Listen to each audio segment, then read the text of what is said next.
ಅತಿಯಾದ ಪ್ರೀತಿ ಒಳ್ಳೇದಲ್ಲ, ಅತಿಯಾಗದಿದ್ರೆ ಅದು ಪ್ರೀತಿಯೇ ಅಲ್ಲ. ನನ್ನ ದೃಷ್ಟಿ ಬಿಟ್ಟು ಬೇರೆ ತಾಕಲ್ಲ, ಆ ಅಂದ ಬಿಡಿಸೋಕೆ ಸೃಷ್ಟಿ ಸಾಲಲ್ಲ. ನನ್ನ ಬಡಿತವನು ನಾನು ಪ್ರೀತಿ ಮಾಡೋದು ನೀ ಕೇಳು ಯಾವಾಗ. ಎಡೆ ಮೇಲೆ ಕೈ ಇಟ್ಟು ನಾ ಕೇಳಿದಾಗ, ನಿನಗೆಂದೆ ಬಡಿದಾಗ. ನೆನಪುಗಳೇ ನನ್ನ ಎರಡನೇ ಹೃದಯ, ಈಗ ಈಗ ಈಗ.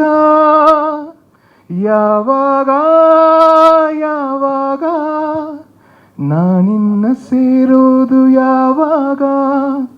ಯಾವಾಗ ಯಾವಾಗ ನೀ ನನ್ನ ಉಸಿರಾದೆ ಯಾವಾಗ.